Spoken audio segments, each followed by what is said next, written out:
Story 1. The Magic Trick at Pump 4. I moved back into my parents' house just outside of Seattle about 6 months ago. It wasn't my first choice.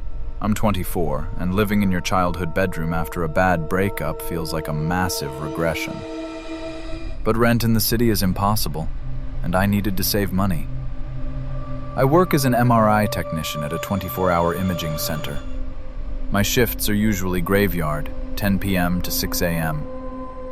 I actually like the quiet, but the drive home through the misty, tree-lined roads of the Pacific Northwest can be eerie. It was a Tuesday morning, around 4:15 a.m. I was running on fumes and caffeine. My low fuel light dinged, so I pulled into a 24-hour Chevron station about 10 minutes from my parents' house. It's one of those massive stations with 20 pumps, but at that hour, it was a ghost town. Just the hum of the fluorescent lights and the drizzle of rain. I parked at Pump 4, furthest from the store. As I was swiping my card, a beat-up blue sedan rolled into the lot. It didn't park at a pump. It pulled up alongside the air compressor station, about 30 feet away. A guy got out. He looked normal enough. Jeans, a flannel shirt, maybe late 30s. But he wasn't airing up his tires. He was watching me. I locked the nozzle to fill automatically and leaned against my car, scrolling on my phone to avoid eye contact. "Hey!" a voice called out. I looked up. The guy was standing right at the edge of his car's hood. He wasn't aggressive. He was smiling, holding a deck of cards. "Want to see something cool?" he asked. "I'm good," I said, turning back to my phone. "Come on," he pressed, taking a few steps closer.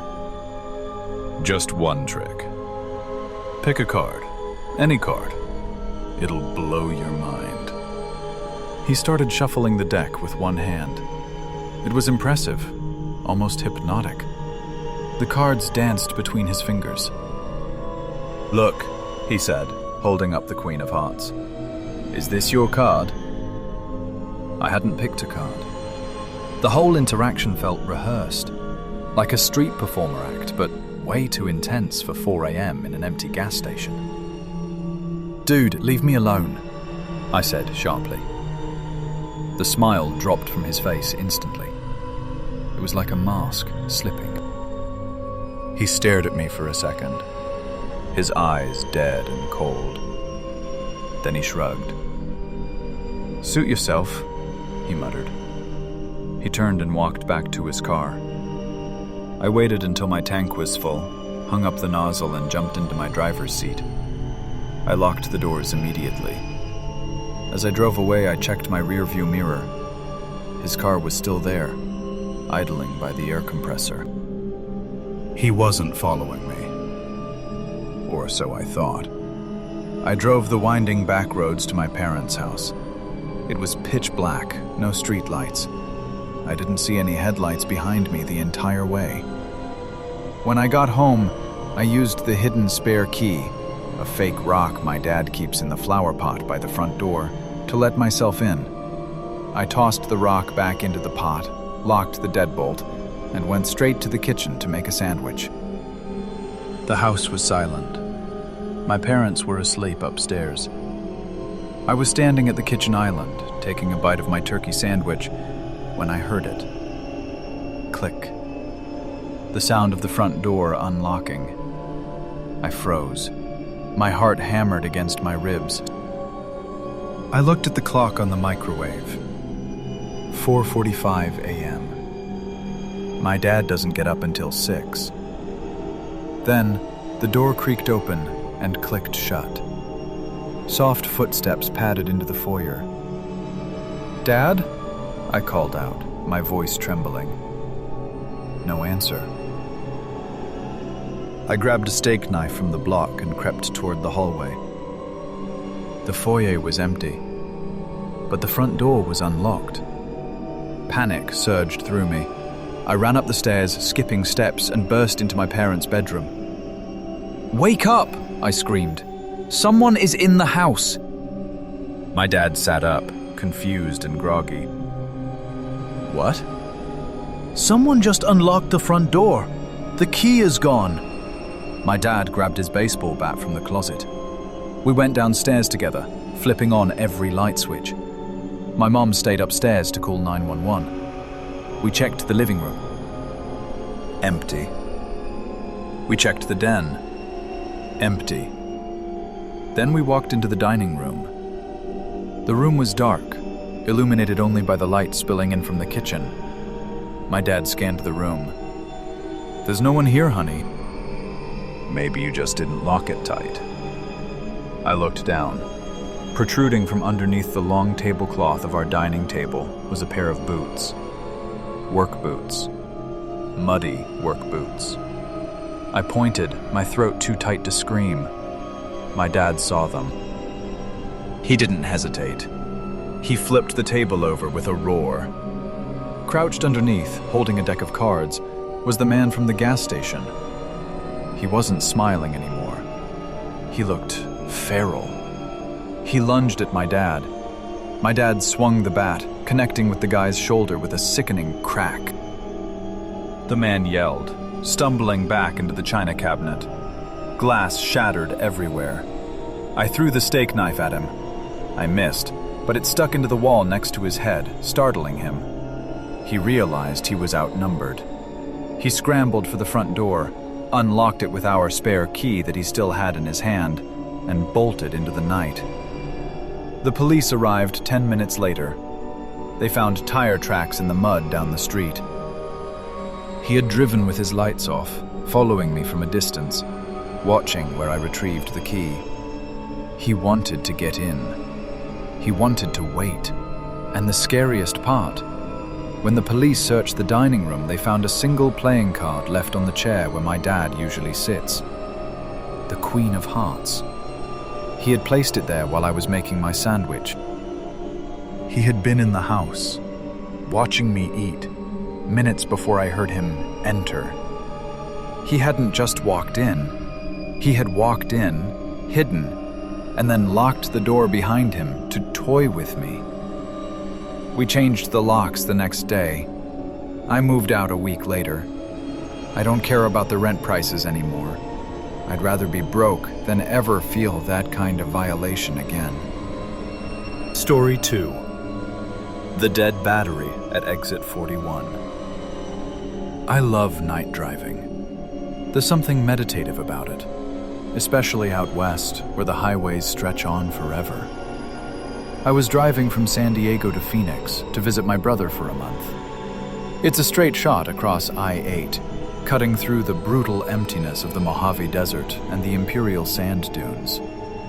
I left at 2 a.m. to beat the heat and the traffic. My car, a 2018 Honda Civic, was packed to the brim with everything I owned. Clothes, my expensive gaming PC, my guitar collection. I was basically moving my life across state lines. Around 4:15 a.m., the coffee started to wear off. My bladder was screaming and my legs were cramping. I saw a sign for a rest area gas at exit 41. It wasn't a major truck stop like a Love's or a Pilot. It was one of those desolate, single-building stations in the middle of the scrubland. I pulled off the highway. The station was dark. The main sign was busted, and the convenience store windows were barred shut. It looked closed, but the pumps had card readers, so I figured I could at least stretch my legs and pee behind the building. I parked under a flickering halogen light. There was only one other car in the massive, cracked asphalt lot, a beat-up, dust-covered silver sedan parked in the far corner near the edge of the desert darkness. I got out, did my business behind a dumpster, and walked back to my car. That's when I heard the door of the silver sedan creak open. A man stepped out. He was Latino, maybe mid-40s, wearing a dirty tank top and jeans.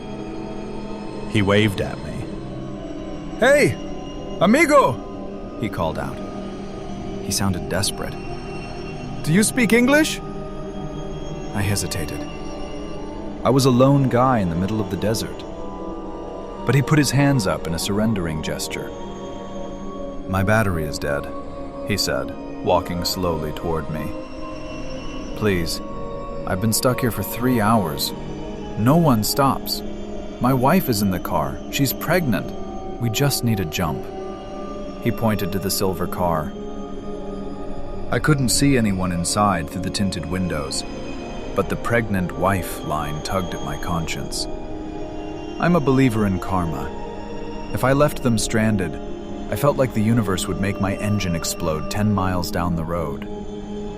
"Do you have cables?" I asked, keeping my hand near my pocket knife. Yes, in the trunk." He smiled, looking relieved. I sighed. "All right, I'll pull around." I got back in my car and drove over, parking nose to nose with his sedan. I popped my hood. He popped his. He fumbled with the cables, hooking them up. I watched him like a hawk. He seemed genuine enough, thanking me profusely. "Okay, start your car," I shouted over the hum of my engine. He got in the driver's seat and turned the key.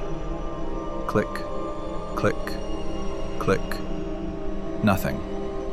The engine didn't even try to turn over. "Give it a minute," I said. "Let it charge."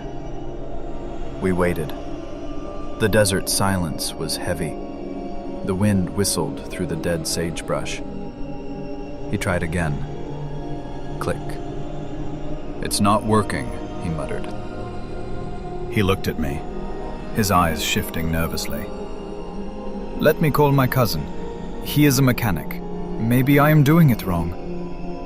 He pulled out a burner phone and walked away from the cars, speaking rapidly in Spanish. I understand a little Spanish from growing up in SoCal. He wasn't asking about mechanics. I heard him say, "Ya está aquí. Tráelo. Ahora. He's here. Bring it. Now." My stomach dropped. That wasn't mechanic talk. I looked at his car again. I squinted at the windshield. There was no inspection sticker. And looking closely at the grille, there was no radiator behind it. The car was a shell. It wasn't broken down. It was incapable of running. It was a prop. I reached for my jumper cables to disconnect them. Suddenly, the roar of engines shattered the silence. 2 massive pickup trucks, old Fords with matte black paint jobs and no headlights, came tearing around the back of the gas station building. They didn't come from the highway. They had been hiding behind the structure. They screeched to a halt directly behind my car, blocking me in. "Oh shit," I whispered. I didn't have time to disconnect the cables. I slammed my hood shut, leaving the cables dangling, and jumped into my driver's seat. I hit the lock button. The man who asked for help wasn't acting desperate anymore. He was smiling, a cruel, predatory grin. He reached into his waistband and pulled out a tire iron. 3 men jumped out of the pickup trucks. They were wearing bandanas over their faces and holding baseball bats. They started smashing my windows. Smash! The rear windshield shattered. Crunch! A bat dented my driver's side door. They weren't trying to kill me. They were trying to scare me out of the car so they could take everything. I made a split-second decision. I couldn't drive away. I was boxed in by the sedan in front and the trucks behind. If I stayed in the car, they would drag me out and beat me to a pulp. I grabbed my keys and my phone. I kicked my door open, slamming it into the guy with the tire iron, knocking him off balance. I bolted. I didn't run toward the highway. I ran straight into the desert. I sprinted through the darkness, jumping over cactus and rocks, my lungs burning. Behind me, I heard shouting in Spanish and the sound of boots crunching on gravel. They were chasing me. I ran until my legs gave out. I dove into a dry wash, a ravine, about a quarter-mile from the station, and buried myself under a tumbleweed. I lay there, shaking, trying to silence my breathing. I could see the flashlight beams of the men sweeping the desert floor. They were hunting. "Come out, gringo," one of them yelled. "We just want the keys." I didn't move.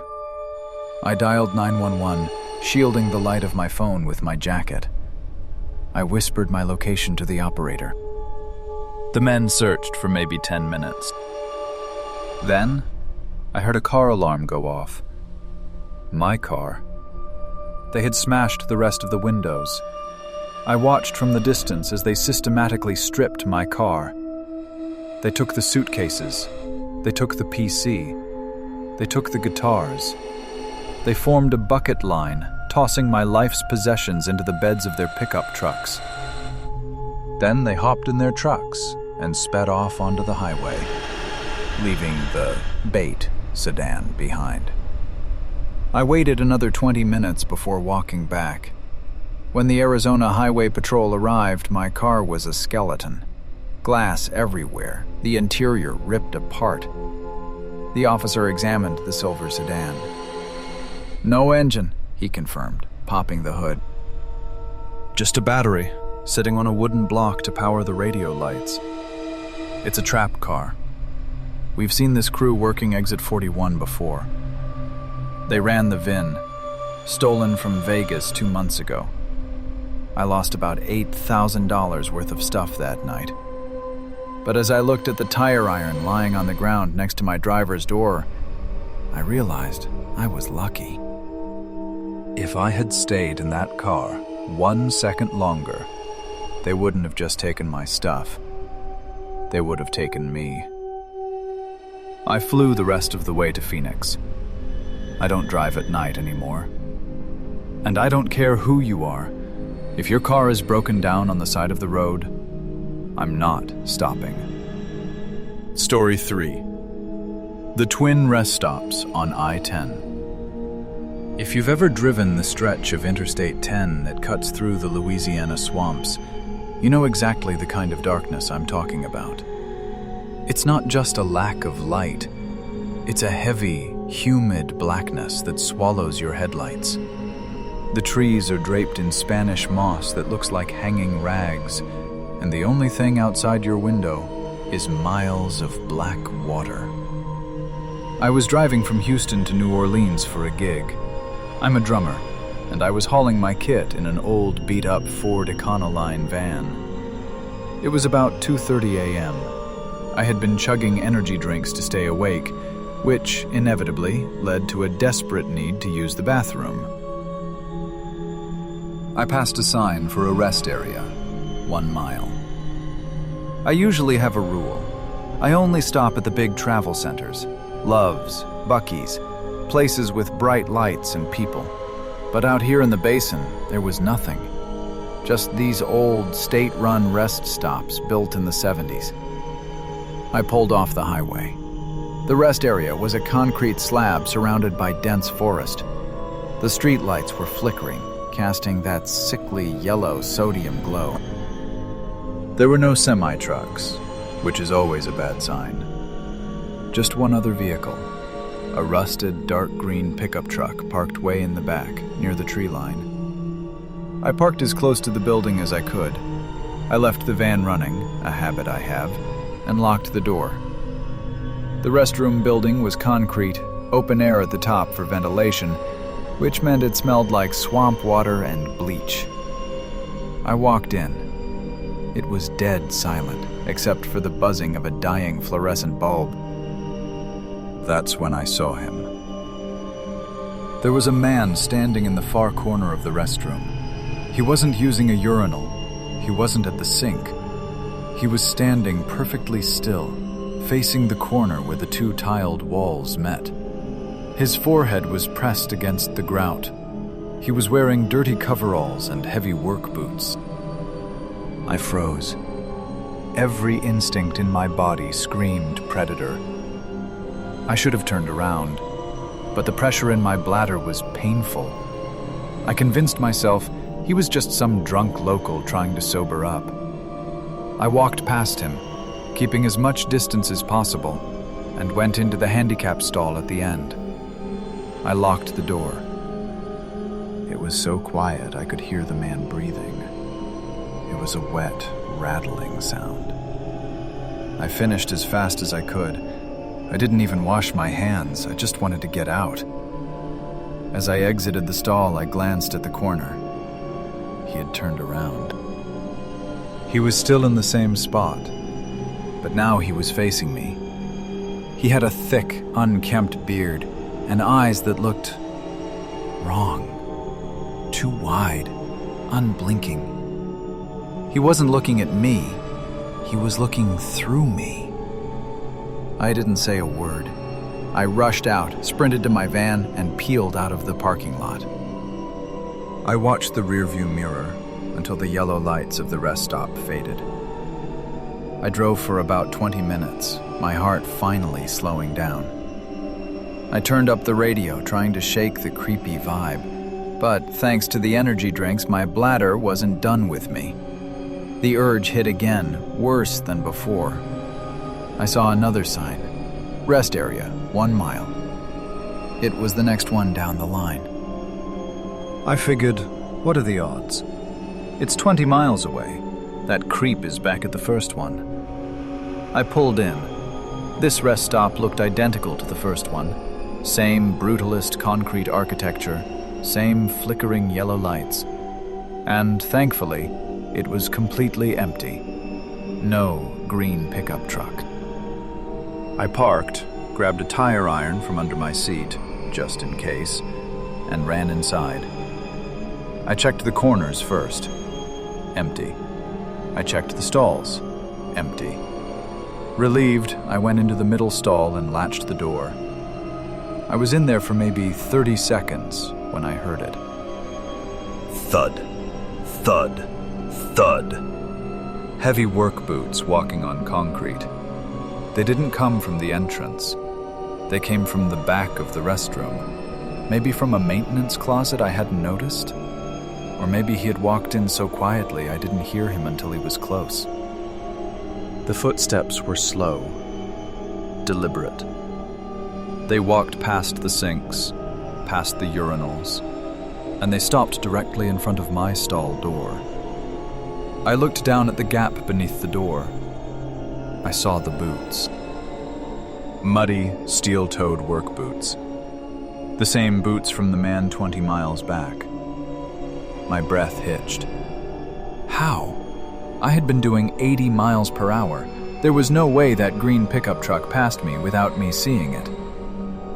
The man didn't try to open the door. He just stood there. Then, he started to hum. A low, vibrating hum that echoed off the tile walls. It was the same rattling breath I had heard earlier. I realized with horror that he wasn't there to use the bathroom. He was there for me. I pulled out my phone. I didn't text. I dialed 911 and put it on speakerphone, holding it up high. 911, what is your emergency? The operator's voice rang out loud and clear in the silent bathroom. I am at the I-10 westbound rest stop, I shouted, making my voice as deep and aggressive as I could. There is a man cornering me in the bathroom. I have a weapon, and I will use it. The boots didn't move for a second. Then, slowly, they turned. He walked away, not running, just a slow, heavy stroll out of the bathroom. Sir, stay on the line, the operator said. Troopers are nearby. I waited in that stall for 10 minutes, until I heard a police radio squawk outside. When the Louisiana State Trooper knocked on the stall door, I nearly collapsed with relief. We walked out to the parking lot. My van was the only vehicle there. The green truck was nowhere to be seen. I told the trooper about the first rest stop, the man facing the corner, and how he appeared here. He must have followed me, I said, shaking. But I didn't see headlights. The trooper frowned. He walked over to my van, He shined his flashlight into the back windows. It was filled with my drum cases and equipment, piled high. "Is your back door unlocked?" the trooper asked. "No, I always lock it." The trooper tried the handle. It opened. He shined his light into the small crawl space between my drum kit and the back doors. There, on the floor of my van, was a fresh, muddy boot print and a crumpled fast food wrapper that wasn't mine. The blood drained from my face. The man hadn't followed me in his truck. At the first rest stop, while I was inside being creeped out by him standing in the corner, there must have been two of them. Or he circled back. He had picked the lock on my back door while I was inside. He was hiding in the back of my van the whole time I was driving. When I ran into the second rest stop, he must have slipped out of the back of my van and followed me in. The trooper searched the woods, but the man was gone. He had vanished into the swamp. I sold that van. I couldn't drive it anymore, knowing that I had transported my own stalker for 20 miles, listening to the radio, totally oblivious to the monster breathing right behind me.